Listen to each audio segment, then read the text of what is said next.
ಹಾಗಾಗಿ ನಮ್ಮ ಪ್ರತಿಯೊಬ್ಬರ ಜೀವನದಲ್ಲಿ ಯೋಗ ಶಿಕ್ಷಣ ತುಂಬಾ ಅಗತ್ಯವಾಗುತ್ತದೆ. 12ನೆಯ ಅಂತಾರಾಷ್ಟ್ರೀಯ ಯೋಗ ದಿನದ ಅಧಿಕೃತ ಘೋಷಣೆ ಆರೋಗ್ಯಕರ ವೃದ್ಧಾಪ್ಯಕ್ಕಾಗಿ ಯೋಗ. ನೋಡಿ, ಯೋಗ ಹುಟ್ಕೊಂಡಿದ್ದು ಜೂನ್ 21 ವರ್ಷದಲ್ಲಿ ಉತ್ತರಾರ್ಧಗೋಳದಲ್ಲಿ ಅತಿ ಉದ್ದ ಹಾಗೂ ದಕ್ಷಿಣಾರ್ಧದಲ್ಲಿ ಅತಿ ಚಿಕ್ಕ ದಿನವನ್ನು ಅಂತಾರಾಷ್ಟ್ರೀಯ ಯೋಗ ದಿನಾಚರಣೆ ಅಂತ ಹೇಳಿ ಆಯ್ಕೆ ಮಾಡ್ಕೊಂಡಿದ್ದಾರೆ.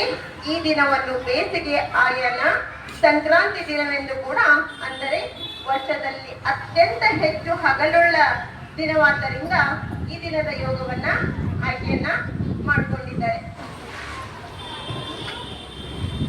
2015 ಜೂನ್ 21ರಂದು ಚೊಚ್ಚಲ ಅಂತಾರಾಷ್ಟ್ರೀಯ ಯೋಗ ದಿನಾಚರಣೆಯನ್ನ ಆಚರಿಸಲಾಯಿತು.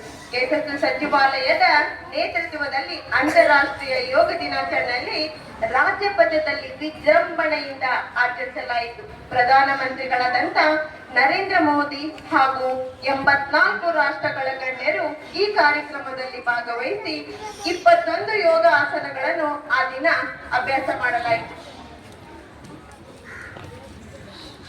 ಯೋಗ ಎಂದ್ರೆ ನಮ್ಮ